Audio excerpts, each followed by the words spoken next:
Hello everyone, this is Dr. Shishma Sarilla, consulting homeopath at Fiticus Homeopathy. ఈ రోజు మనం discuss చేసుకునే topic fibroids. Already మమ్మల్ని follow అవుతున్న వాళ్ళు లేదు అని అంటే మన క్లినిక్ విజిట్ చేసిన వాళ్ళు ఆల్రెడీ ఫైబ్రాయిడ్స్ టాపిక్ చేశారు కదండి అని అనుకోవచ్చు. బట్ చాలా నెంబర్ ఆఫ్ కేసెస్ మనకి ఎక్కువ అయ్యాయి ఫైబ్రాయిడ్స్వి.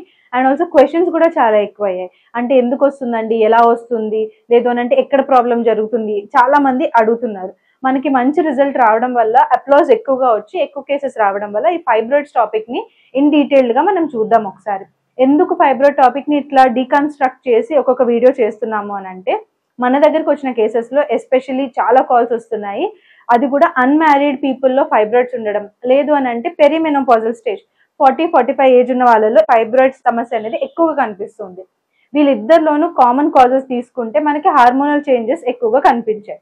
సో హార్మోనల్ చేంజెస్ గురించి మన దగ్గరకు వచ్చిన పేషెంట్స్ లేదంటే ఆన్లైన్ కాల్ చేస్తున్న వాళ్ళు కూడా ఎందుకు డెవలప్ అవుతుందండి ఇది, మేము ఎక్కడ రాంగ్ చేస్తున్నాము అనేది మాకు అర్థం కావట్లేదు అని చాలా క్వశ్చన్స్ అడుగుతున్నారు.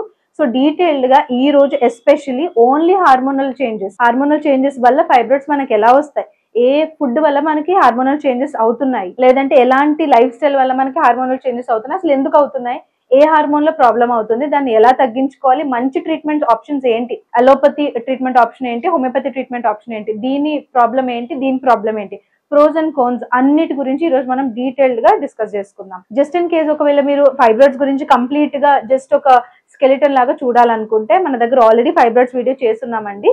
డిస్క్రిప్షన్ బాక్స్ లో దాని లింక్ ఇచ్చి ఉంటాము, ఒకసారి దాన్ని కూడా చెక్ చేయండి. So let's dive into the topic. So what are fibroids? Fibroids అనేవి ఒక ట్యూమర్ సైజ్, అంటే చిన్న ట్యూమర్స్ లాంటివి అని మనం ఆల్రెడీ చెప్పుకున్నాము. Non cancerous. So non cancerous కదండి ఫైబ్రాయిడ్స్, అసలు క్యాన్సర్ అయ్యే ఛాన్సే లేదా? ఉందండి, చాలా తక్కువ పర్సెంటేజ్ ఉంటుంది. దానికి కొన్ని సర్టన్ కండిషన్స్ లో అది క్యాన్సర్ కింద మారే కారణం ఉంటుంది.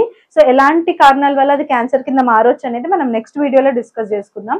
ఈ వీడియోలో ఎలాంటి కండిషన్స్ ఉంటే ప్రోగ్నోసిస్ బ్యాడ్ అవ్వచ్చు అనేది కూడా మనం కొంచెం వరకు డిస్కస్ చేసుకుందాం. సో ఫైబ్రాయిడ్స్ అనేవి నాన్ క్యాన్సరస్ మజిల్ ఫైబ్రస్ టిష్యూతో కలిపి ఉంటాయి. మీకు ఈ పిక్చర్ లో చూపించినట్టు రకరకాల షేప్స్ లో ఉండొచ్చు. అంటే చిన్న గింజ దగ్గర నుంచి ఒక చిన్న మస్క్ మెలాన్ షేప్ వరకు, అంటే మస్క్ మెలాన్ ఎంత ఉంటుంది మనకి కర్బూజా అంత వరకు కూడా అది పెరగొచ్చు అనమాట.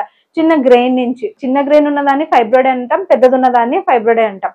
ఎందుకు పెరుగుతుంది, ఎలాంటి కండిషన్స్ లో పెరుగుతుంది అనేది చూద్దాము. ఇది ఫీమేల్ రిప్రొడక్టివ్ సిస్టమ్ అండి. ఇలా యూట్రస్ లోపల ఎక్కడ పెరిగినా కూడా దీన్ని ఫైబ్రాయిడ్స్ అని అంటాం. మెడికల్ టర్మ్ లియోమయోమాస్ అని కూడా అనొచ్చు. Next coming into science and symptoms. చాలా మందికి అసలు ఫైబ్రాయిడ్స్ ఉన్నాయా లేదా అనేది కూడా తెలియదండి. అంటే వాళ్ళు యూఎస్జీ స్కాన్ చేయించుకుంటే తప్ప తెలియదు. సో ఫైబ్రాయిడ్స్ ఉన్నాయా, లేదంటే మనకి ఎలాంటి ప్రాబ్లం ఉందా, లేదంటే హార్మోనల్ ప్రాబ్లం స్టార్ట్ అయిందా అనేది మనకి ఎలా తెలుస్తుంది అని అంటే సైన్స్ అండ్ సిమ్టమ్స్. అంటే మన బాడీ మనకి చెప్పే సైన్స్ అండ్ సిమ్టమ్స్ ని చదవగలిగితే మనకి ఎక్కడ ప్రాబ్లం వచ్చింది అనేది క్లియర్ గా అర్థం చేసుకోవచ్చు. సో దీంట్లో ఒకవేళ కనుక మీకు ఫైబ్రాయిడ్స్ ఉన్నాయా లేదా తెలీదు, బట్ పీరియడ్స్ లో ఇర్రెగ్యులారిటీస్ కనిపిస్తున్నాయి. ఎప్పుడు, ఎలాంటి ఇర్రెగ్యులారిటీస్? పెయిన్ వస్తుంది పీరియడ్ అప్పుడు, పీరియడ్ ఎక్కువ కాలం అవుతుంది, లేదు అని అంటే 5 days అయినా కూడా నెంబర్ ఆఫ్ ప్యాడ్స్, అంటే number of pads soaking with blood ఎక్కువ అవుతుంది, అలా అయినా కూడా, లేదు అని అంటే ఫ్లో ఎక్కువ అయినా కూడా, క్లాట్స్ ఎక్కువగా పడుతున్నా, పెయిన్ ఎక్కువ వస్తున్నా, ఇలాంటి మెన్స్ట్రల్ చేంజెస్ ఏవైనా సరే ఫైబ్రాయిడ్స్ అయి ఉండొచ్చు. లేదు మెన్సెస్ తగ్గిపోయింది, స్కాంటీ అవుతుంది, ఫ్లో సరిగ్గా ఉండట్లేదు, ఇది పీసీఓడి కారణం కూడా అయి ఉండొచ్చు. సో మనం డిఫరెన్షియేటింగ్ ఫీచర్ ఏంటి అని అంటే ఎక్కువ కాలం దీర్ఘకాలంగా పీరియడ్ అయినా, లేదంటే ఎక్కువ శాతం ఫ్లో ఎక్కువ అయినా, క్లాట్స్ పడుతున్నా, పెయిన్ వచ్చినా, సడన్ గా నోరు నాలుక పాలిపోయి తెల్లగా అయిపోయినా, ఎనేమియా ఉన్నా కూడా ఇవన్నీ ఫైబ్రాయిడ్ కి కారణాలండి. సో మెన్స్ట్రల్ చేంజెస్ తో పాటు పెయిన్ ఉంటుంది, పెయిన్ తో పాటు ప్రెషర్ సిమ్టమ్స్ ఉంటాయండి. సో డిపెండింగ్ అపాన్ ఎక్కడ ఫైబ్రాయిడ్ ఉంది, అంటే ఫైబ్రాయిడ్ ఎక్కడ లొకేట్ అయింది, యాంటీరియర్ గానా, అంటే యూట్రస్ తీసుకుంటే ఎక్కడ లొకేట్ అయ్యింది అన్న దాన్ని బట్టి మనకి ప్రెషర్ సిమ్టమ్స్ ఉంటాయి. కొన్ని సార్లు ఫైబ్రాయిడ్ రెక్టమ్ మీద మనకి ప్రెషర్ పడుతుంది. అలా రెక్టమ్ మీద ప్రెషర్ పడినప్పుడు కాన్స్టిపేషన్ ప్రాబ్లం రావడం, లేదంటే డిఫికేట్ చేసినప్పుడు, మోషన్ పాస్ చేసినప్పుడు విపరీతమైన నొప్పి రావడం, లేదంటే కొంచెం బ్లడ్ పడడం, కాన్స్టిపేషన్ ఉండడం, ఇలాంటివన్నీ ఉంటాయి. ముందుకు ప్రెషర్ కనుక పడుతుంటే యూరినరీ ట్రాక్ మీద యూరిన్ పాస్ చేసినప్పుడు నొప్పి ఉండడం, కొంతమందికి సివియర్ గా ఒక రకమైన మంట, నొప్పితో స్టార్ట్ అవ్వడం, ఇట్లాంటివి ఉంటాయి. ఇవన్నీ కూడా ప్రెషర్ సిమ్టమ్స్ ఏనండి. ఎనేమియా కూడా చెప్పాను, ఎక్కువ కాలంగా బ్లీడింగ్ అవుతే మనకి హెచ్బి పర్సెంటేజ్ అనేది పడిపోతుంది, ఐరన్ నిల్వలు అనేవి పడిపోతాయి, దానివల్ల ఎనేమియా వచ్చే ఛాన్స్ ఉంటుంది. రీప్రొడక్టివ్ అండ్ ఆబ్స్టెటికల్ ప్రాబ్లమ్స్ అంటే ఒకవేళ కనుక మీరు ఫైబ్రాయిడ్ తో సఫర్ అవుతూ ఉంటే, if you are married person, pain during intercourse అనేది కూడా ఉంటుంది. డిస్పారియోయూనియా కూడా కొంతమందిలో ఉంటుంది. అది ఎలాంటి ఫైబ్రాయిడ్ అనే దాన్ని బట్టి సిమ్టమాటాలజీ అనేది ఉంటుందండి. ఒకవేళ పెడెంక్యులేటెడ్ సర్వైకల్ లోపలికి దిగుతుంది అని అంటే పెయిన్ డ్యూరింగ్ ఇంటర్ కోర్స్ కూడా ఉండొచ్చు. అది కాకుండా ఒకవేళ ఫైబ్రాయిడ్ యూట్రైన్ క్యావిటీ లోపల పెరుగుతుంది అని అనుకుంటే మాత్రం సబ్మ్యూకోజల్ గా పెరుగుతుంది అంటే మాత్రం ఖచ్చితంగా ప్రెగ్నెన్సీ అప్పుడు ప్రాబ్లం అవుతుంది. కన్సీవ్ అవ్వడానికి ప్రాబ్లం అవుతుంది. ఒకవేళ కన్సీవ్ అయిన బేబీ పెరగడానికి కూడా ప్రాబ్లం అవుతుంది. సో కొన్ని ఫైబ్రాయిడ్స్ ఉంటే కన్సీవ్ అవ్వచ్చు, కొన్ని ఫైబ్రాయిడ్స్ ఉంటే కన్సీవ్ అవ్వలేం. సో ఇట్లాంటి ఆప్షన్స్ కూడా మనకి ఫైబ్రాయిడ్స్ లో ఉంటాయి. ఎలాంటి ఫైబ్రాయిడ్స్ ఉంటే కన్సీవ్ అవ్వలేము, ఎలాంటి ఫైబ్రాయిడ్స్ ఉంటే కన్సీవ్ అవ్వచ్చు, ప్రెగ్నెన్సీ అండ్ ఫైబ్రాయిడ్స్ కూడా మనకి నెక్స్ట్ ఆన్ గోయింగ్ టాపిక్ ఉందండి. So keep in touch. Next coming to the causes and risk factors. So ఏమేం కారణాల వల్ల మనకి ఫైబ్రాయిడ్స్ వస్తాయి? మెయిన్ గా 4 కారణాలు. ఒకటి జీన్ చేంజెస్, జీన్ లోపల అంటే మన సెల్స్ లోపల ఉండే జీన్స్ లో చేంజెస్ రావడం. Second hormones. థర్డ్ వచ్చేసి ఈసీఎం అంటే ఎక్స్ట్రా సెల్యులర్ మ్యాట్రిక్స్ లోపల చేంజెస్ రావడం. Fourth growth factors. సో ఇవన్నిటి గురించి ఒక్కొక్క వీడియో చేద్దాము. ఫస్ట్ అయితే ఎక్కువ కేసెస్ మనకి హార్మోనల్ ప్రాబ్లమ్స్ తో ఉన్నాయి కాబట్టి ఒక్కసారి హార్మోనల్ ప్రాబ్లమ్స్ ని ఇన్ డీటెయిల్ గా అర్థం చేసుకుందాం. హార్మోనల్ డిస్రప్షన్ కాజెస్ అంటే హార్మోన్స్ ఎక్కడ మనకి అప్ అండ్ డౌన్ అవుతాయి. ఫీమేల్ లో మీకు తెలిసినట్లయితే మనకి కొన్ని హార్మోన్స్ ఉంటాయి. ఒకటి oestrogen, progesterone, luteinising hormone, follicular stimulating hormone, prolactin, ఇట్లాంటి హార్మోన్స్ అన్ని ఉంటాయి. సో ఈ హార్మోన్స్ లో మేజర్ గా మనం ఈరోజు డిస్కస్ చేసుకునేది దేని వల్ల డిసీజ్ వస్తుంది అని అంటే ఈస్ట్రోజన్ అనే హార్మోన్ ఎక్కువ అవడం వల్ల. ఈస్ట్రోజన్ డామినెన్స్ అని అంటారు. ఇలాంటి ఈస్ట్రోజన్ డామినెన్స్ వల్ల పీసీఓడి వచ్చే ఛాన్స్ ఉంది, అలాగే ఫైబ్రాయిడ్స్ వచ్చే ఛాన్స్ ఉంది, ఎండోమెట్రియోసిస్ వచ్చే ఛాన్స్ ఉంది, ఎడినోమయోసిస్ వచ్చే ఛాన్స్ కూడా, అంటే ఎండోమెట్రియోసిస్ అండ్ ఎడినోమయోసిస్ కన్నా ఎక్కువ ఫైబ్రాయిడ్స్ అండ్ పీసీఓడి వచ్చే ఛాన్స్ ఎక్కువగా ఉంటుంది. సో ఈ ఈస్ట్రోజన్ లో కూడా 2 రకాలు ఉంటాయి. ఈస్ట్రోడయాల్ E1 అండ్ E2 అని ఉంటాయి. అంత డెప్త్ లోకి మనం ఈ రోజు వెళ్ళట్లేదు, బట్ జస్ట్ క్లారిటీగా చెప్పాలి అని అంటే ఈస్ట్రోజన్ హార్మోన్ ఎక్కువ అయ్యే ఛాన్సెస్ ఎప్పుడు అవుతాయి, ఇలా ఎక్కువైనప్పుడే మనకి డిసీజ్ వస్తుంది. సో ఎప్పుడు ఎక్కువ అవుతుంది? ఒకటి, ప్రొజెస్ట్రాన్ అనేది పడిపోయినప్పుడు. ఎప్పుడు ప్రొజెస్ట్రాన్ అనేది పడిపోతుంది? మెయిన్ గా ఫీమేల్ బాడీలో ఎలాంటి పాథలాజికల్ లేనప్పుడు ఫిజియలాజికల్ గా ప్రొజెస్ట్రాన్ అనేది పెరిమెనోపాజల్ స్టేజ్ లో పడిపోతుందండి. అంటే 40-42 నుంచి 50 వరకు. అంటే కొంతమందికి 55 కి మెనోపాజ్ అటైన్ అవుతారు, కొంతమంది 45 కి మెనోపాజ్ అటైన్ అవుతారు. సో మెనోపాజ్ కన్నా ఒక 5-6 ఇయర్స్ ముందు నుంచి, లేదంటే ఒక 2-3 ఇయర్స్ ముందు నుంచి, డిపెండ్స్ అపాన్ ద ఇండివిజువల్, మనకి ప్రొజెస్ట్రాన్ ఇది అనేది మెల్లగా పడిపోతూ ఉంటుంది. అందుకనే మెనోపాజ్ దగ్గరకు వచ్చేటప్పటికి చాలా మందికి మెన్స్ట్రువల్ ఇర్రెగ్యులారిటీస్ అనేవి చాలా పెరిగిపోతూ ఉంటాయి. సో ఇట్లాంటి స్టేజెస్ లో ప్రొజెస్ట్రాన్ పడిపోయినా, లేదు స్ట్రెస్ ఉంది, స్ట్రెస్ కి ఈస్ట్రోజన్ ఎక్కువ అవ్వడానికి, ప్రొజెస్ట్రాన్ పడిపోవడానికి కారణాలు ఏంటి? స్ట్రెస్ ఉందనుకోండి, మనకి కార్టిజోల్ అనే హార్మోన్ ఎక్కువ పెరుగుతుందండి. ఓకేనా?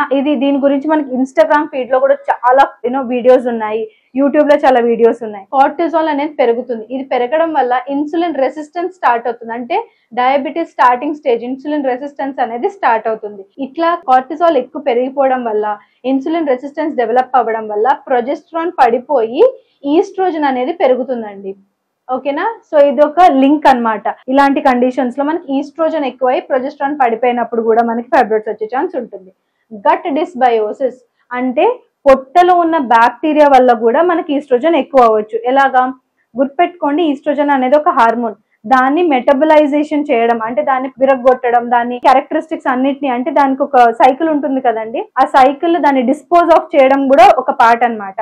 వన్స్ డిస్పోజ్ ఆఫ్ ఎలా చేయాలి అని అంటే లివర్ లో అవుతుంది, ఇంకా గట్ బ్యాక్టీరియా వల్ల అవుతుంది. సో గట్ సరిగ్గా లేనప్పుడు, బ్యాడ్ బ్యాక్టీరియా ఉంది, సరిగ్గా ఫుడ్ లేదు, ఐబిఎస్ సిమ్టమ్స్ ఉన్నాయి స్ట్రెస్ వల్ల, లేదు అని అంటే సరిగ్గా డెవలప్ అవ్వట్లేదు, గ్యాస్ట్రైటిస్ ఉంది, ఇంటెస్టైనల్ ప్రాబ్లమ్స్ ఉన్నాయి, ఎక్కువగా మనం ప్రోటాన్ పంప్ ఇన్హిబిటర్స్ అంటే పాంటప్రజోల్, ఇస్మప్రజోల్, ఎక్కువగా యాంటీబయాటిక్స్ వాడేసాం, ఇట్లాంటి వాటి వల్ల మంచి బ్యాక్టీరియా చనిపోవడం వల్ల ఈస్ట్రోజన్ అనేది సరిగ్గా మెటబలైజ్ అవ్వక ఎక్కువ అయిపోతుంది. ఇది ఒక condition. Excess body fat. So లావుగా ఉన్న వాళ్ళలో ఈస్ట్రోజన్ ఎక్కువ ఉంటుందా అంటే అవునండి, లావుగా ఉన్న వాళ్ళలో 2 రకాలు ఉంటారండి. ఒకటి హెల్దీ, ఇంకొకటి అన్హెల్దీ. హెల్దీ అంటే ఏంటి, అన్హెల్దీ అంటే ఏంటి? కొంతమంది జెనెటికల్ గా హెల్దీ ఫుడ్ తింటూ మనకి మంచిగా మజిల్ ఉంటుంది, వాళ్ళకి ఫ్యాట్ ఉండదు, వాళ్ళు కొంచెం హెఫ్టీ ఉంటారు, బట్ అది లావు కింద కన్సిడర్ చేయకూడదు. ఎప్పుడు లావని అనుకోవాలి? మనకి లూజ్ బాడీ ఫ్యాట్ ఉన్నప్పుడు, పొట్ట దగ్గర ఫ్యాట్ ఉంది, బాడీ ఓవరాల్ గా వాళ్ళు హెల్దీగా లేదు అంటే పొట్ట చుట్టూ కొవ్వు పెరిగిపోయింది, థైస్ చుట్టూ కొవ్వు పెరిగిపోయింది, బాడీలో ఫ్యాట్ పర్సంటేజ్ ఎక్కువ ఉంది compare to muscle percentage. So fat percentage అంటే ఎప్పుడు ఎక్కువ ఉందని తెలుస్తుంది మనకి, లిపిడ్ ప్రొఫైల్ చేయించుకుంటాం, అక్కడ మనకి VLDL అండ్ LDL ఇంక్రీజ్ అవుతాయి, అంటే low density lipoproteins, very low density lipoproteins అనేవి పెరిగిపోయి, ట్రైగ్లిజరైడ్స్ పెరిగిపోయి, కొలెస్ట్రాల్ పెరిగిపోయి, HDL అంటే హై డెన్సిటీ లైపోప్రోటీన్స్ పడిపోతే ఇలాంటి కండిషన్ లో మనకు బాడీ ఫ్యాట్ ఉన్నట్టు. ఈ బాడీ ఫ్యాట్ కి మరి ఈస్ట్రోజన్ కి ఏం సంబంధం? గుర్తుపెట్టుకోండి, ఫ్యాట్ లో కూడా ఈస్ట్రోజన్ ప్రొడక్షన్ అవుతుంది. సో ఎక్కువ ఫ్యాట్ ఉంటే ఎక్కువ ఈస్ట్రోజన్ ప్రొడక్షన్ అవుతుంది, ఎక్కువ ఈస్ట్రోజన్ ప్రొడక్షన్ అవుతే PCOD కానీ ఫైబ్రాయిడ్స్ కానీ వచ్చే ఛాన్స్ ఉంటుంది. Next liver dysfunction. చెప్పాను కదండి, ఈస్ట్రోజన్ అనేది సైకిల్ ఉంటుంది, మెటబలైజేషన్ సైకిల్. దాంట్లో లివర్ లో ప్రాబ్లం ఉన్నా కూడా ఈస్ట్రోజన్ మెటబలైజ్ అవ్వదు, దానివల్ల ఈస్ట్రోజన్ ప్రిడామినెన్స్ అనేది అవుతుంది. కొంతమందికి ఓవ్యులేషన్ అనేది అవ్వదు, ఓవ్యులేషన్ అవ్వలేని వాళ్ళకు కూడా ఈస్ట్రోజన్ ప్రిడామినెన్స్ అనేది కనిపిస్తూ ఉంటుంది. మెడికేషన్స్, ఇది చాలా చాలా ఇంపార్టెంట్ అండి. మనం విచ్చలవిడిగా రకరకాల మెడికేషన్స్ వాడేస్తూ ఉంటాం, ఎస్పెషలీ హార్మోనల్ పిల్స్. కొంతమంది యంగ్ ఏజ్ లోనే ఓరల్ కాంట్రసెప్టివ్స్ వాడేస్తూ ఉంటారు.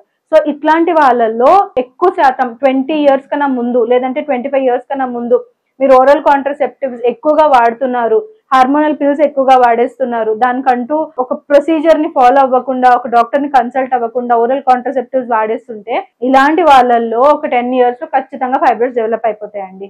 కొంతమందికి 10 years పట్టొచ్చు, కొంతమందికి 2 years లో డెవలప్ అవ్వచ్చు, కొంతమందికి 1 year లో డెవలప్ అవ్వచ్చు. ఆ బాడీ మీద డిపెండ్ అయి ఉంటుంది. సో మెడికేషన్ వాడేటప్పుడు కూడా, ఎస్పెషలీ హార్మోనల్, అది కూడా సింథటిక్ హార్మోనల్ పిల్స్ వాడేటప్పుడు చాలా జాగ్రత్తగా ఉండండి. మీరు ఒకవేళ కనుక ఏదైనా సమస్యతో ఈ సింథటిక్ పిల్స్ వాడుతున్నా, లేదంటే ఓరల్ కాంట్రసెప్టివ్స్ వాడుతున్నా కూడా అది ఎంతవరకు దాని సైడ్ ఎఫెక్ట్స్ ఉన్నాయి, ఎలా మన బాడీ హ్యాండిల్ చేస్తుంది అనేది కూడా ఒకసారి క్లారిటీగా మీరు అర్థం చేసుకోండి. నెక్స్ట్ వచ్చేసి డయట్. డయట్ వల్ల ప్రాబ్లం అవుతుంది? ఎస్, డయట్ వల్ల చాలా ప్రాబ్లం అవుతుంది. కొంతమంది చికెన్ తినడం ఇష్టపడరు, ఉత్తి మటనే తింటారు, లేదంటే ఎక్కువ కన్సంప్షన్ ఆఫ్ బీఫ్ కానీ, లేదు అంటే ఎక్కువ కన్సంప్షన్ ఆఫ్ పోర్క్ కానీ, లేదు అంటే ఇప్పుడు బేకన్, ఇట్లాంటివన్నీ మనం బ్రేక్ఫాస్ట్ లో USA స్టైల్ లాగా తినడం స్టార్ట్ చేసాం. లేదంటే మీరు USA లోను కూడా ఉండొచ్చు, బేకన్ ఎక్కువ తింటుండొచ్చు. సో పోర్క్ కానీ, బీఫ్ కానీ, లేదు అని అంటే మటన్ కానీ, ల్యామ్ కానీ ఎక్కువగా రెడ్ మీట్ తింటున్నారు అని అంటే మీకు ఫైబ్రాయిడ్ వచ్చే ఛాన్స్ ఎక్కువ ఉంటుంది. మీరు ఒకవేళ వీగన్ లో, అది కూడా ప్లాంట్ ప్రోటీనే తీసుకుంటున్నారు అని అంటే దాంట్లో ఒకవేళ మీరు సోయా ఆర్ సాయ్ ప్రొడక్ట్స్ ఎక్కువగా తీసుకుంటుంటే దాంట్లో కూడా ఫైటోఈస్ట్రోజన్స్ ఉండే ఛాన్స్ ఉంటుంది.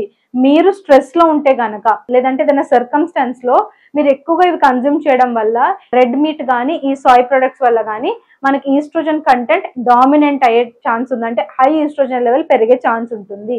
సో ఖచ్చితంగా ఇలాంటి ఫుడ్స్ కనుక మీరు కన్జ్యూమ్ చేస్తూ అండర్ స్ట్రెస్ ఉంటే మాత్రం red meat and Sai products ని ఖచ్చితంగా తగ్గించేసేయండి. సో డైట్ వల్ల కూడా కొంతమందిలో ఫైబ్రాయిడ్ వచ్చే ఛాన్సెస్ ఉంటాయి. సో ఇవన్నీ కూడా ఫైబ్రాయిడ్ వచ్చే ఛాన్సెస్, అంటే ఈస్ట్రోజన్ పెరిగేదానికి ఛాన్సెస్ అన్నమాట. ఇప్పుడు మనం స్ట్రక్చర్ అండ్ ఫంక్షన్ తెలుసుకుందాం. స్ట్రక్చర్ అండ్ ఫంక్షన్ లో ఏం తెలుసుకుంటున్నాము అని అంటే, మీకు ఆల్రెడీ ఇందాక చెప్పిన కాజెస్ అండ్ రిస్క్ ఫ్యాక్టర్స్ లో ఏమేం అవ్వడం వల్ల మనకి ఈస్ట్రోజన్ అనేది పెరుగుతుంది అనేది డిస్కస్ చేసుకున్నాం కదా. సో ఈస్ట్రోజన్ పెరగడం వల్ల మనకి బాడీలో ఎక్కడ చేంజెస్ అవుతున్నాయి, ఎలాంటి చేంజెస్ అవుతున్నాయి, ఎందుకు అవుతున్నాయి కూడా ఒకసారి తెలుసుకుందాం. ఇది ఒకవేళ కనుక మనం రీప్రొడక్టివ్ సిస్టమ్ కింద తీసుకుంటే, ఈస్ట్రోజన్ పెరిగితే ఏమవుతుంది అని అంటే ఎండోమెట్రియల్ లేయర్ థిక్ అవుతుంది. దాంతో పాటు ఏమవుతుందంటే కొంతమందిలో చిన్నగా ఒక ట్యూమర్ లాగా స్టార్ట్ అవుతుంది ఎక్కువ ఈస్ట్రోజన్ ఉన్న వాళ్ళకి. ఈ ట్యూమర్ ఏంటి అని అంటే దీనికి రిసెప్టర్స్ ఉంటాయి ప్రతిదానికి. ఇవి తక్కువ లెవెల్ ఆఫ్ ఈస్ట్రోజన్ ఉన్నా కూడా దానికి ఓవర్ గా రియాక్ట్ అయిపోతూ ఉంటాయి అన్నమాట. కొంచెం ఈస్ట్రోజన్ ఉన్నా కూడా మనకి ఇది గ్రోత్ అనేది కనిపిస్తూ ఉంటుంది. అలాగే ఫైబ్రాయిడ్స్ కి దాని ఓన్ రిసెప్టర్స్ కూడా ఉంటాయి. సో అండ్ దాంతో పాటు దాని ఓన్ ఈస్ట్రోజన్ ప్రొడక్షన్ కూడా ఉంటుంది ఈ ఫైబ్రాయిడ్ లోపల కొన్నిట్లో. సో వాటంతట అవి ఈస్ట్రోజన్ ప్రొడ్యూస్ చేసి గ్రో అయిపోతూ ఉంటే హెల్ప్ చేస్తుంది. ఈస్ట్రోజన్ అనేది అది గ్రో అవడానికి హెల్ప్ చేస్తుంది అనమాట. సో ఎక్కువ ఈస్ట్రోజన్ ఉంటే ఎక్కువ ఫైబ్రాయిడ్స్ వచ్చే ఛాన్స్ ఉంటుంది, మల్టిపుల్ ఫైబ్రాయిడ్స్ వచ్చే ఛాన్స్ కూడా ఉంటుంది. కొంతమంది కొంచెం చిన్న చిన్న గ్రెయిన్స్ లాగా ఫామ్ అవ్వచ్చు, కొంతమందికి పెద్దగా అయిపోవచ్చు ఒక్కటే, కొంతమందికి మల్టిపుల్ ఉండొచ్చు. అట్లాగా డిఫరెంట్ గా రియాక్ట్ అనేది అవుతుంది.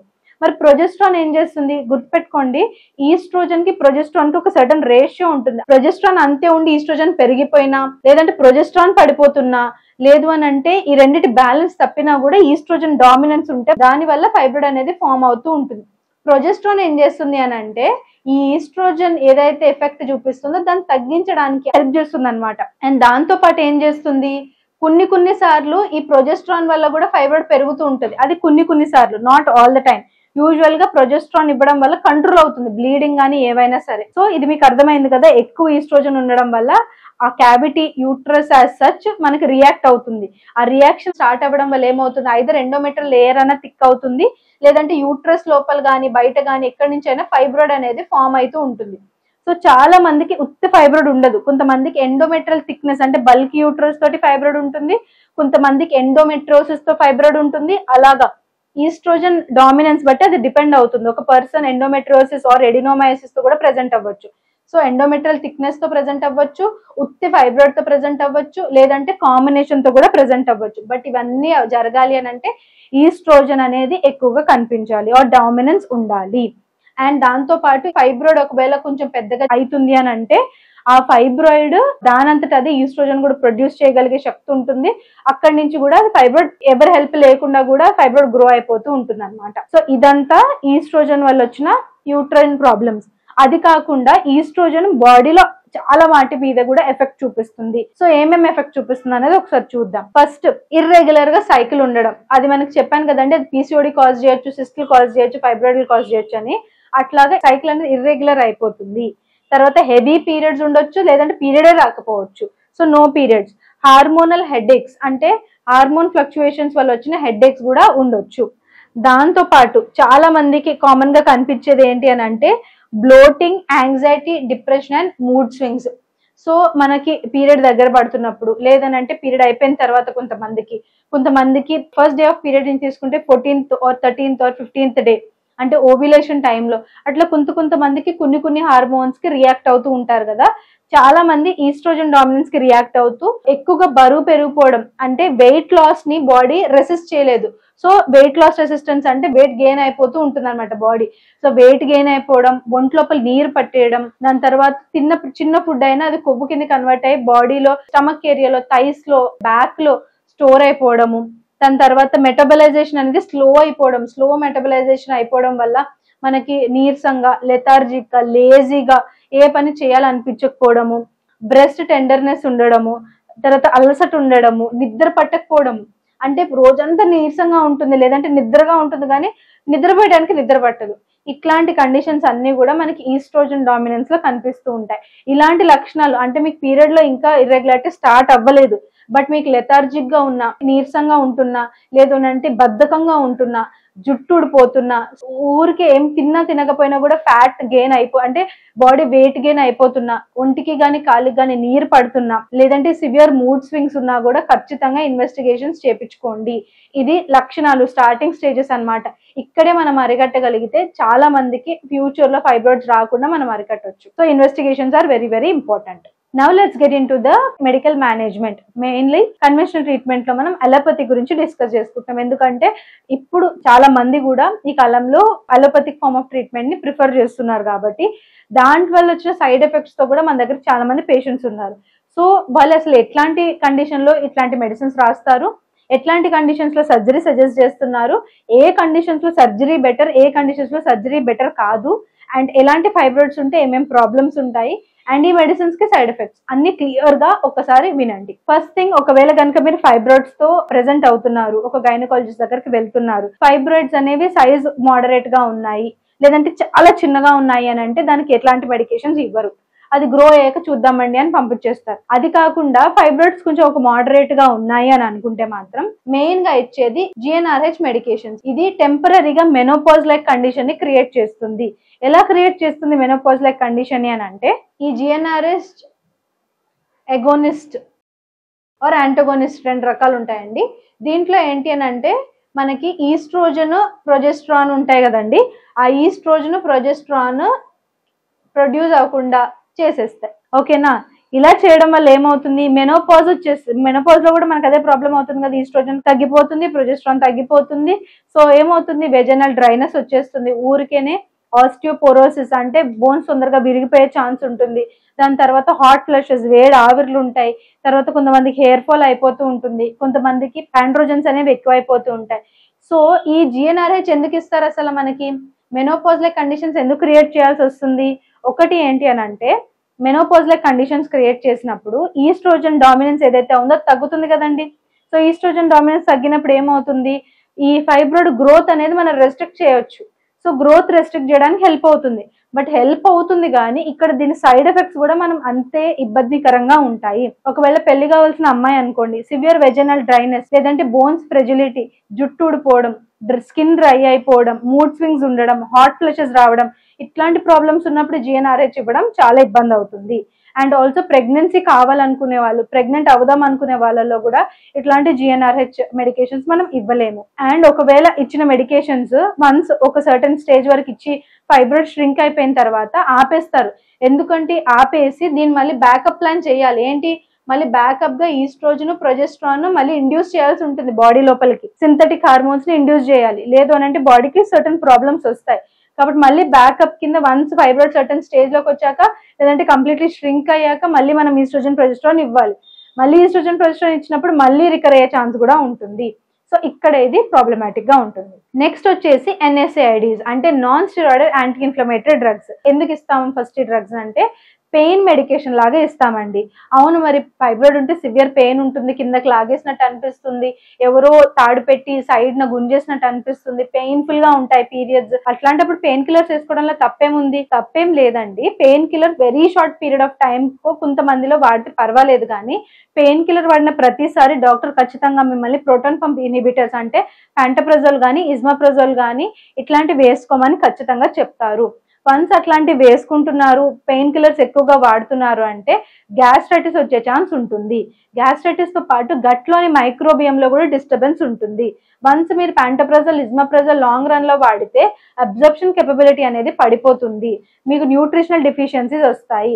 ఆల్రెడీ గట్ లో చేంజెస్ అవుతే ఈస్ట్రోజన్ డామినెన్స్ ఉంటుందని చెప్పుకున్నాం కదా. సో ఇది అలాంటి సైకిల్ ని కూడా ట్రిగర్ చేయొచ్చు, గ్యాస్ట్రైటిస్ రావచ్చు, ఎక్కువ కాలంగా వాడితే అల్సర్స్ కూడా ఫామ్ అవ్వచ్చు. సో ఇట్లాంటి ప్రాబ్లమ్స్ ఉండడం వల్ల పెయిన్ కి ఎస్పెషల్లీ మీరు పెయిన్ కిల్లర్స్ వాడుతున్నట్లయితే ఒకసారి ఆలోచించండి. Next coming to the famous hormonal pills. చాలా మందికి hormonal birth control pills common, చాలా మంది వాడుతూ ఉంటారు. అది స్ట్రిప్ ఎలా ఉంటుందో ఒకసారి చూద్దాము. సేమ్ ఇట్లా ఉంటుంది, దీని ప్రకారం వాడుకుంటూ వెళ్ళిపోవాలి.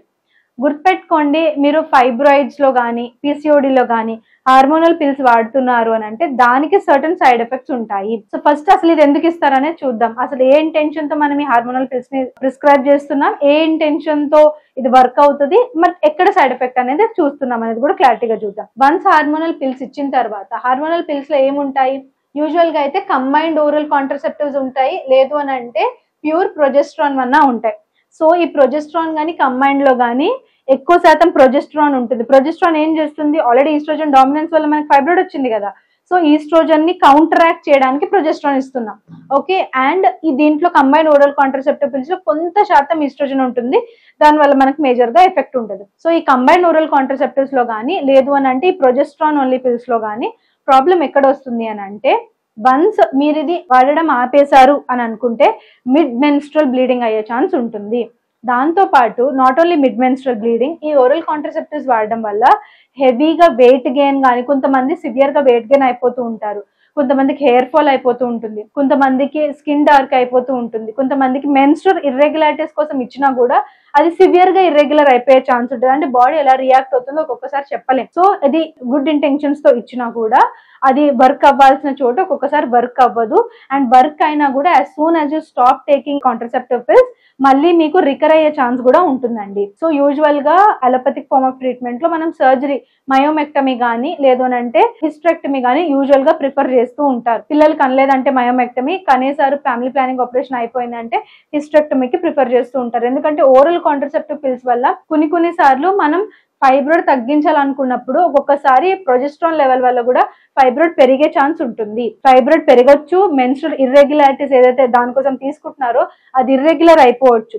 మీరు స్టార్టింగ్ స్టేజెస్ లో మంచిగా ఉన్నా కూడా ఒకవేళ లేకపోతే దాని side effects like weight gain, skin dark అవ్వడం, జుట్టు ఊడిపోవడము, లెథార్జీగా ఉండడం, లేజీగా ఉండడం, మిడ్ మెన్స్ట్రల్ బ్లీడింగ్ ఉండడం, ఇట్లాంటి చేంజెస్ కూడా వచ్చే ఛాన్స్ ఉంటుంది. అండ్ వన్స్ మీరు ఈ పిల్స్ ఆపేసిన వెంటనే మళ్ళీ రికర్ అయ్యే ఛాన్స్ ఉంటుంది, అండ్ మళ్ళీ ఇంకొక చోట ఇంకొక ఫైబ్రాయిడ్ ఫామ్ అయ్యే ఛాన్స్ కూడా ఉంటుంది. సో దీని సైడ్ ఎఫెక్ట్స్ ఇవి. నెక్స్ట్ వచ్చేసి intrauterine devices or intrauterine contraceptive devices. అంటే మీ అందరికి తెలిసి ఉంటుంది, వన్స్ బేబీస్ పుట్టేసిన తర్వాత కాంట్రసెప్షన్ కింద కూడా దీన్ని వాడుతూ ఉంటారు. IUD అని అంటారు, ఇంట్రాయూట్రైన్ డివైజెస్ అని అంటారు. దీంట్లో హార్మోనల్ రిలీజింగ్ ఇంట్రాయూట్రైన్ డివైజెస్ ఉంటాయి, లైక్ ప్రొజెస్ట్రాన్ ఉంటుంది. ఈ ప్రొజెస్ట్రాన్ మెల్లగా రిలీజ్ చేస్తూ ఉంటుంది. సో ఈస్ట్రోజన్ డామినెన్స్ తగ్గించడానికి కానీ ఇది హెల్ప్ అవుతూ ఉంటుంది. బట్ ఇక్కడ ఏ ఇంటెన్షన్ తీస్తున్నాము, ఈస్ట్రోజన్ ఎక్కువ ఉంది, దాన్ని కౌంటరాక్ట్ చేయడానికి ప్రొజెస్ట్రాన్ ఇస్తాం. సేమ్ హార్మోనల్ పిల్స్ లో ఎట్లాంటి సైడ్ ఎఫెక్ట్స్ ఉంటాయి, అట్లాంటి సైడ్ ఎఫెక్ట్స్ దీంట్లో మనం ఎక్స్పెక్ట్ చేయొచ్చు. బట్ ఇది ఎవరెవరికి ఇవ్వకూడదు, పెళ్లి కాలంలో ఫైబ్రాయిడ్స్ వస్తే మనం దీన్ని ఇవ్వలేము. బేబీస్ కనలేని వాళ్ళలో, బేబీస్ ప్లాన్ చేసుకుంటున్న వాళ్ళలో మనం దీన్ని ఇవ్వలేము. వన్స్ బేబీస్ పుట్టేసిన తర్వాత మనకి కాంట్రసెప్షన్ గా ఇది పనిచేస్తుంటుంది. దాంతో పాటు దీన్ని మెయింటైన్ చేయడం కొంచెం కష్టం. అంటే తాడు ఉందా లేదా, వెజనల్ ఆరిఫైస్ దగ్గర చెక్ చేసుకుంటూ ఉండాలి. థ్రెడ్ అనేది హ్యాంగ్ అవుతుందా లేదా, లేదు ఒక్కొక్కసారి ఈ ఐయుడి అనేది డిస్ప్లేస్ అయిపోతుంది, అంటే మారిపోయి గుచ్చుకుపోతుంది, పర్ఫరేట్ అయ్యే ఛాన్స్ కూడా ఉంటుంది. సో ఇట్లాంటి కండిషన్స్ లో కూడా మనకి ఈ IUD is not preferable choice of medication అండి. సో ఇట్లాంటి వాటిలో ఇప్పుడు మనం ఇచ్చేవన్నీ కూడా severe form of fibroids, IUDs కానీ కాంట్రసెప్టివ్ పిల్స్ కానీ ప్రిఫర్ చెయ్యరు ఎవరైనా సరే. గైనకాలజిస్ట్ పెద్దగా ఉంటే మాత్రం సర్జరీకే వెళ్లాల్సి ఉంటుంది. But certain stages like 5 centimetres లేకపోతే 8 సెంటీమీటర్స్ ఉంటే మాత్రం మనం హోమియోపతి ద్వారా బెటర్ గా తగ్గించవచ్చు ఇట్లాంటి సైడ్ ఎఫెక్ట్స్ లేకుండా. బట్ ఇంకేమేం ఆప్షన్స్ ఉన్నాయి ఎలోపతిలో కూడా ఒకసారి చూద్దాం. నెక్స్ట్ వచ్చేసి మనకి సెలెక్టివ్ ప్రొజెస్ట్రాన్ రిసెప్టర్ మాడ్యులేటర్. ఇది చాలా మంది మెఫిప్రెస్టోన్ వాడుతూ ఉంటారు, వాళ్ళకి ఈ క్లాస్ ఆఫ్ డ్రగ్ అని తెలియకపోవచ్చు. బట్ మీకు ఒకవేళ డ్రగ్ అది తెలిసి ఉంటే మాత్రం it comes under selective progesterone receptor modulators. First thing దీని వల్ల యూజ్ ఏంటి అని అంటే, మనం చెప్పాం కదండి ఈస్ట్రోజన్ ఎక్కువ ఉన్నప్పుడు దాన్ని కౌంటరాక్ట్ చేయడానికి ప్రొజెస్ట్రాన్ వాడాలనేది. ఇది ఇప్పుడు కొత్తగా వాడుతున్నది ఏంటి అని అంటే, ఈ డ్రగ్స్ వెళ్ళి ప్రొజెస్ట్రాన్ యాక్షన్ ని బ్లాక్ చేయడం కానీ, లేదు అని అంటే ప్రొజెస్ట్రాన్ లాగా మిమిక్ చేయడం కానీ చేస్తూ ఉంటుంది. అది అవసరాన్ని బట్టి మిమిక్ చేస్తూ ఉంటుంది అనమాట. సో ఇట్లాంటి యాక్షన్ వల్ల మనకి ఏమైనా ప్రాబ్లం ఉంది, ఈస్ట్రోజన్ డామినెన్స్ ఉంది, అట్లాంటి వాటి వల్ల ఫైబ్రాయిడ్స్ వస్తున్నాయంటే దాన్ని తగ్గించడానికి యూజ్ అవుతూ ఉంటుంది. ఇది దాని యాక్షన్. బట్ దాని సైడ్ ఎఫెక్ట్ ఏంటి అని అంటే, కొంతమందిలో ఎక్కువ కాలం తీసుకునే వాళ్ళల్లో వామిటింగ్స్, నాజియా, గట్ ప్రాబ్లమ్స్, కొంతమందిలో సివియర్ గా ఉంటే లివర్ ప్రాబ్లమ్స్ వచ్చే ఛాన్స్ కూడా ఉంటుందండి. ఒకవేళ కనుక మీరు ఇది ప్రొలాంగ్డ్ గా యూజ్ చేస్తుంటే కనుక మీరు లివర్ ఎంజైమ్స్ అంటే ఎల్ఎఫ్టి ఒకసారి చేపించుకోండి. అలాగే మీ గ్యాస్ట్రైటిస్ కానీ లేదంటే నాజియా, వామిటింగ్స్ కానీ ఉంటే అవన్నీ దీని సైడ్ ఎఫెక్ట్స్ కింద మనం కౌంట్ చేసుకోవచ్చు. నెక్స్ట్ వచ్చేసి ట్రాక్సినమిక్ యాసిడ్ యాంటీఫైబ్రినోలైటిక్. ఇది చాలా మంది ట్రాఫిక్ అనే టాబ్లెట్స్ కానీ లేదు అంటే టీతో స్టార్ట్ అయ్యే టాబ్లెట్స్ వాడుతున్నామండి అని చెప్తూ ఉంటారు మన దగ్గరకు వచ్చినప్పుడు. ఇది ఎందుకు అని అంటే హెవీ మెన్స్ట్రల్ బ్లీడింగ్ అవ్వకుండా దాన్ని అరికట్టడానికి మనం యూజ్ చేస్తూ ఉంటాం. సో దీనికి ఉండే సైడ్ ఎఫెక్ట్స్ ఏంటి అని అంటే నాజియా, వామిటింగ్ ఇట్లాంటి సైడ్ ఎఫెక్ట్స్ ఉంటాయి. దీర్ఘకాలంగా వాడడం అనేది మంచిది కాదు. షార్ట్ టర్మ్ యూజ్ అయితే ఇది చాలా బాగా మెన్స్ట్రల్ బ్లీడింగ్ ని కట్టడానికి యూజ్ అవుతుంది తప్ప మనం ఆన్ అ లాంగర్ రన్ దీన్ని వాడితే మాత్రం కొన్ని సైడ్ ఎఫెక్ట్స్ అనేవి కంపల్సరీ కనిపిస్తూ ఉంటాయి. సో ఇవి అన్ని కూడా కన్వెన్షనల్ ఫార్మ్ ఆఫ్ ట్రీట్మెంట్స్ లో ఉండే hormonal pills or hormonal imbalance ని సరి చేయడానికి ఇచ్చే మెడికేషన్స్ అండి. మనం నెక్స్ట్ సర్జికల్ పార్ట్ కానీ లేదు అని అంటే మనము ఇంకేమైనా part of allopathic form of treatment చూసుకుంటే కనుక అది హార్మోనల్ ప్రాబ్లమ్ ని కరెక్ట్ చేయడానికి ఇంకా వాడు డైరెక్ట్ సర్జరీస్ చేసేస్తారు. ఇవన్నీ హార్మోనల్ పిల్స్ కానీ హార్మోనల్ మెడికేషన్స్ కానీ ఏంటి అని అంటే దీన్ని హార్మోనల్ ఇంబ్యాలెన్స్ ని కరెక్ట్ చేయడానికి చేసే పని. బట్ ఇక్కడ మనం ఒకటి గుర్తుపెట్టుకోవాలండి, దీనికంటూ సర్టన్ సైడ్ ఎఫెక్ట్స్ ఉన్నాయి. ఎవరికైనా సరే హెల్త్ ఇస్ ఇంపార్టెంట్. అది హోమియోపతి ద్వారా, ఆయుర్వేదం ద్వారా లేకపోతే అలోపతి ద్వారా ఎట్లా వచ్చినా కూడా మనకి health important. But health important కాబట్టి ఆ సైడ్ ఎఫెక్ట్స్ ని కూడా మనం కంట్రోల్ చేసే మెడికేషన్ తీసుకుంటే మనకి మంచిది, మన హెల్త్ కి కూడా మంచిది జరుగుతుంది. సో అట్లాంటి మెడికేషనే నథింగ్ బట్ హోమియోపతి. ఎందుకు హోమియోపతి గురించి చెప్తున్నాం, ఆల్రెడీ మన దగ్గర ఉన్న కేసెస్ లో మంచి సక్సెస్ రేట్ ఉంది. ఎందుకు సక్సెస్ రేట్ మంచిగా ఉంది, కొంతమంది మన దగ్గరికి రకరకాల మెడికేషన్స్, హార్మోనల్ టాబ్లెట్స్ వాడొస్తుంటారు. స్టార్టింగ్ లో మంచిగా కంట్రోల్ చేస్తుందండి, ఇప్పుడు కంట్రోల్ చేయట్లేదు. కాబట్టి బాడీ దాన్ని యాక్సెప్ట్ చేయలేకపోతున్నప్పుడు దాన్ని యాక్సెప్ట్ చేసే మెడికేషన్ ఆర్ ఆ బాడీని అర్థం చేసుకునే మెడికేషన్ ఇవ్వడం వల్ల పేషెంట్ కి మంచి జరుగుతుంది. హోమియోపతిలో ఎస్పెషల్లీ సేఫ్ మెడికేషన్, ఇది చాలా ఇంపార్టెంట్ అండి. మీకు ఎట్లాంటి సైడ్ ఎఫెక్ట్స్ అనేవి జరగవు, అంటే ఉండవు మెయిన్ గా. సెకండ్ థింగ్ ఏంటి అని అంటే మనం ఇన్వేజివ్ గా అంటే లోపల పెట్టి సర్జికల్ ట్రీట్మెంట్స్ ఏవి చేయించట్లేదు. వన్స్ మీ ఫైబ్రాయిడ్ సైజ్ గనక మరీ పెద్దగా ఉంది, సివియర్ సిమ్టమ్స్ ఉన్నాయి, సివియర్ బ్లడ్ లాస్ ఉంది అని అంటే సర్జికల్ ఆప్షన్, మీరు ఒకవేళ పెళ్ళైతే పిల్లల్ని కనేస్తే సర్జికల్ ఆప్షన్ అయి ఉండొచ్చు. బట్ 10 సెంటీమీటర్స్ కన్నా తక్కువ లేదంటే 10 సెంటీమీటర్స్ ఉంది అని అంటే you can prefer homeopathy. Fibroid ని సైజ్ తగ్గించడానికి హెల్ప్ చేస్తుందండి. ఒకటి, మీరు సివియర్ పీరియడ్స్ తో ప్రెజెంట్ అయినా కూడా ఆ పీరియడ్ ని అరికడుతూ, అంటే మెన్సెస్ ఫ్లో ని అరికడుతూ, వాల్యూమ్ ని తగ్గిస్తూ, పెయిన్ ని తగ్గిస్తూ, మీ హార్మోన్ ని బ్యాలెన్స్ చేస్తూ, ఎలాంటి సైడ్ ఎఫెక్ట్స్ లేకుండా ఇవ్వడం కన్నా ఇంకా మీకు ఏం కావాల్సి ఉంటుంది ఏ పర్సన్ కైనా సరే ఫైబ్రాయిడ్ తో సఫర్ అవుతున్న వాళ్ళకి. సో హోమియోపతిలో ఇట్లాంటి మంచి ఆప్షన్ మనకి కనిపిస్తుంది. ఇట్లాంటి హార్మోనల్ ని బ్యాలెన్స్ చేస్తుంది, మెన్స్ట్రువల్ సైకిల్ ని రెగ్యులేట్ చేస్తుంది, ఫర్దర్ గా రాకుండా హెల్ప్ చేస్తుంది. హోలిస్టిక్ గా మీ టోటల్ కేస్ ని తీసుకోవడం జరుగుతుంది, మెల్లగా మీకు రిలీఫ్ అనేది ఇవ్వడం జరుగుతుంది. ఉన్నదాన్ని రిలీఫ్ చేస్తూ, క్యూర్ చేస్తూ, నెక్స్ట్ వచ్చేదాన్ని ప్రివెంట్ చేయడానికి హోమియోపతి అనేది ఒక మంచి option. I think you should opt for homeopathy. Next వచ్చేసి ప్రికాషన్స్ లో చాలా మంది ఏం చేయాలి మేడం ఇంకా ఫైబ్రాయిడ్ రాకూడదంటే, లేదంటే ఏం చేస్తే ఇంకా ఫైబ్రాయిడ్ గ్రో అవ్వకుండా ఉంటుంది అనేది అడుగుతూ ఉంటారు. దాన్ని మనం డూస్ అండ్ డోంట్స్ లో ఒకసారి తెలుసుకుందాం. డూస్ లో మెయిన్ గా డైట్ లో చేంజెస్ చేయాలండి. ఈస్ట్రోజన్ డామినెన్స్ ఎక్కడైతే వస్తుంది అనేది మనం ఆలోచించుకోవాలి. స్ట్రెస్ వల్ల ఈస్ట్రోజన్ డామినెన్స్ వస్తుంది, అది తగ్గించుకోవాలి. ఎక్కువగా బాడీ ఫ్యాట్ ఉంటే ఈస్ట్రోజన్ డామినెన్స్ వస్తుంది, మంచిగా వర్కౌట్ చేసుకోవాలి. మంచి డైట్ లేకపోతే అంటే high oestrogenic diet like red meat కానీ సాయ్ ప్రొడక్ట్స్ కానీ తినడం వల్ల ఈస్ట్రోజన్ డామినెన్స్ వస్తుంది, అది తగ్గించుకోవాలి. మంచిగా యోగా చేసుకోవాలి. స్ట్రెస్ మేనేజ్మెంట్ చేసుకోవడానికి ప్రాణాయామం కానీ స్ట్రెచ్చింగ్ కానీ చేసుకోవాలి. మంచి వర్క్ లైఫ్ బ్యాలెన్స్ ని మనం మెయింటైన్ చేసుకోవాలి. ఇట్లాంటివి చేసుకోవడం వల్ల ఫైబ్రాయిడ్ సైజ్ అనేది చాలా మటుకు వరకు మనం ప్రికాషనరీ మెజర్ గా హోమియోపతి టాబ్లెట్స్ వాడుతున్నా కూడా ఈ ప్రికాషనరీ మెజర్ తీసుకుంటే మీకు సైజ్ అనేది గ్రో అవ్వకుండా ఉంటుంది. డూస్ చెప్పుకున్నాం కదండి. డోంట్స్ లో ఏంటి అని అంటే దాని ఆపోజిట్ అండి. అంటే రెడ్ మీట్ తినడం, ఈస్ట్రోజన్ ఎక్కువ ఉండేలాగా బిహేవ్ చేయడం, అంటే స్ట్రెస్ ఎక్కువ పడిపోవడము, కార్టిజాల్ లెవెల్ పెంచేయడము, మీరు ఒకవేళ బార్డర్ లైన్ డయాబెటీస్ మెల్టర్స్ లో ఉంటే ఫుడ్ కంట్రోల్ చేసుకోకపోవడము, ఎక్సర్సైజ్ చేసుకోకపోవడము, మజిల్ బిల్డ్ చేయకపోవడము, దాని తర్వాత నెక్స్ట్ వచ్చేసి మంచి స్లీప్ లేకపోవడము, ఇట్లాంటి బాడీ ఏమైనా సిమ్టమ్స్ చెప్తున్నా దాన్ని అర్థం చేసుకోకపోవడం కూడా చేస్తూ ఉంటారు. అట్లాంటివి చేయకుండా బాడీ ఏదైనా సిమ్టమ్ ప్రెజెంట్ చేస్తుంటే దాన్ని అర్థం చేసుకుంటే వీ కెన్ ట్రీట్ బెటర్. మన బాడీని మనం అర్థం చేసుకుంటే మన డాక్టర్కి మనం ఈజీగా ఎక్స్ప్లెయిన్ చేయొచ్చు మన సిమ్టమ్స్ని, అండ్ ట్రీట్మెంట్ కూడా చాలా ఈజీ అవుతుంది. అండ్ గుర్తుపెట్టుకోండి, ప్రికాషనరీ మెజర్స్ అనేవి చాలా చాలా ఇంపార్టెంట్. నెక్స్ట్ వచ్చేసి నెగ్లెక్ట్ చేస్తే ఏమవుతుందండి అని అడుగుతారు చాలా మంది.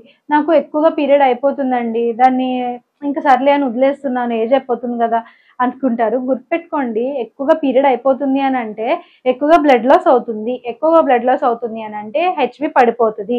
హెచ్బి పడిపోతుంది అంటే ఐరన్ నిల్వలు పడిపోతాయి, ఐరన్ డిఫిషియన్సీ అనేవి వచ్చేస్తుంది.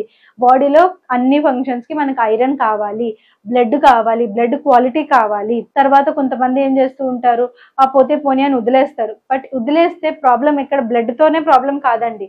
ఫైబ్రాయిడ్ పెద్దగా అయిపోయి మనకు అది క్యాన్సర్ స్టేజ్ లో కూడా మీరు పట్టించుకోకుండా సివియర్ గా ఉంటే మాత్రం అది కొంతమందిలో క్యాన్సర్ స్టేజ్ లో కూడా టర్న్ అయ్యే ఛాన్స్ ఉంటుంది. Of course it is very non cancerous in nature, but కొన్ని వెరీ రేర్ కేసెస్ లో క్యాన్సర్ గా మారే ఛాన్స్ ఉంటుంది.